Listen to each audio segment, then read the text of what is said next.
Welcome to Hubble's Universe Unfiltered. I'm Dr. Frank Summers of the Space Telescope Science Institute. Our moon is very special. It is Earth's companion in space, and it is, one of the brightest objects in our sky. The sun, of course, being the brightest object in our sky, but the moon is the brightest object in the night sky. Now, you may not know, but our moon is rather special because it is very large in compared to the size of Earth. For most planets, the size of their moons is very, very small compared to the size of the planet.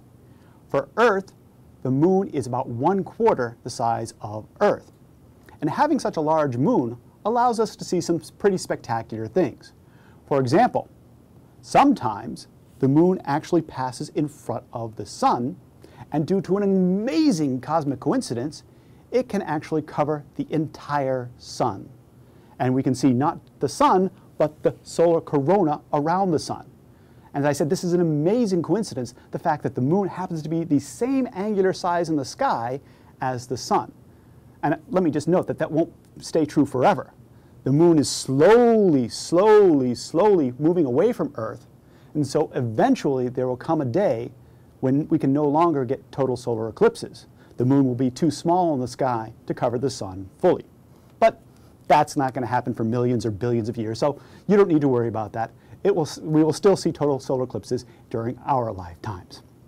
Now, the moon can also not just block out the sun, but it can also block out other objects. Now, here is an image of the moon. You can see one of the mare on the moon. But there's this funny thing going on over here, and let me blow that up. And what is this? This is the planet Saturn going behind the moon. Now, we don't call this an eclipse. We actually call this an occultation. Okay? When the moon moves in front of Saturn, we say that the moon occults Saturn. And this occurs every few years, relatively often enough to get some really good pictures of it. And you can see it's really kind of fun to be able to see a really close image of the moon and see Saturn right there. Now, our moon is one of 7 large moons in the solar system. We only have 1 moon, but imagine Jupiter. Jupiter has 4 of the 7 large moons. Earth has 1, Neptune has 1, Saturn has 1, but Jupiter has 4. And these are the 4 Galilean moons discovered by Galileo 4 centuries ago. They are Io, Europa, Ganymede, and Callisto, shown here to scale with Jupiter's great red spot. So you can see they're pretty large. But again, they're relatively small compared to the size of their planet. Still, it gives you plenty of opportunities to see interactions between the moon and the planet Jupiter. For example, this is a Hubble image we obtained of the moon Io passing in front of Jupiter, and this black spot here isn't a storm like the great red spot. Instead, it's the shadow of Io moving across Jupiter. If you were here on Jupiter, you would see an eclipse of the sun due to the moon Io. Matter of fact, we got even greater than that in this image. Now, hold on, let me pause for a second here. This is not a visible light image of Jupiter, okay? Jupiter doesn't all of a sudden go pink and green and blue and in all these psychedelic colors. What we're seeing here is an infrared image of Jupiter. Okay, we took several band passes in the infrared, and then we translated those to visible light colors in order to be able to show them to you, because, I mean, what does infrared look like? Your eyes can't see it. So we translated those colors to the visible light spectrum, and we ended up with these really funky colors. All right, they don't really mean anything except if you were trying to translate them into the infrared emission. But we're not really too worried about the infrared emission. What we're interested in looking at are these black spots here, here, and here. We've got a movie to show you that goes in and looks at them a little bit more closely. So if we zoom in, you can see the planet Io is casting this shadow. And we pull back and the moon Ganymede is casting that shadow. And this shadow here is due to the moon Callisto, which is actually off the edge of this image. So we captured a triple eclipse on Jupiter. Kind of cool. With the large moons, there are 3 eclipses happening at the same time. Now, I suppose you could possibly get a quadruple eclipse, but we haven't been able to get it.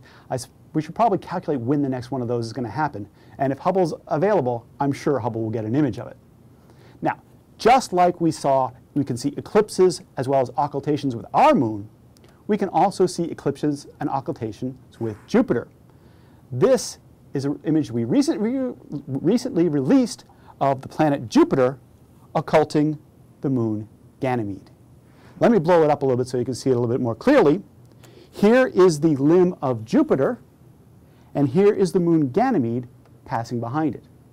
And when you compare the radius of this circle and the radius of this circle, you can see that Ganymede is much, much, much smaller than Jupiter. It's nowhere near 1/4 the size of its planet, like Earth's moon is to Earth.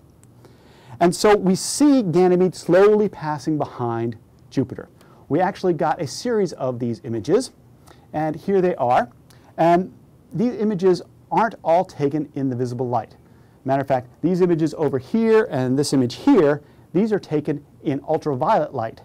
These were taken in visible light, and these were taken in visible light, and this center one here was taken in infrared light. The purpose of doing multiple band passes is to see how Jupiter looks in the various wavelengths and to try and understand the depths of these storms. I mean, if you look really carefully in some of these storms, you can see they actually change markedly as you look from band pass to band pass. And so you start to understand different things about the storms. But let me just say, let me give a mea culpa here. I'm not truly interested in all these details because this is a really beautiful sequence. I mean, it reminds me of the Earthrise sequence from the moon, as you can see Ganymede slowly descending below the horizon.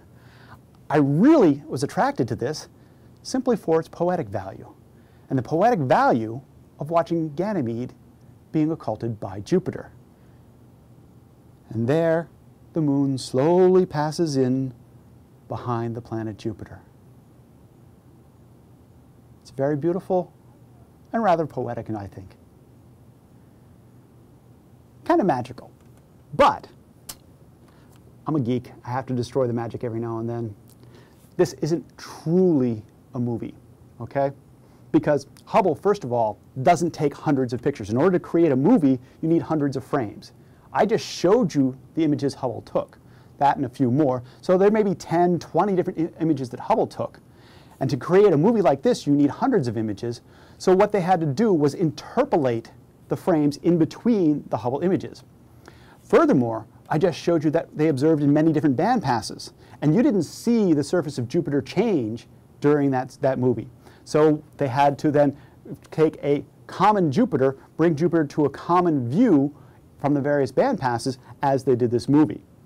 Now, I hope that doesn't destroy the magic for you because it's still a beautiful movie, but I just wanted to let you know that it's not what Hubble sees. We don't have Hubble up there as a movie camera, we have it up there as a scientific instrument, but if you work hard enough with it, you can create great poetry.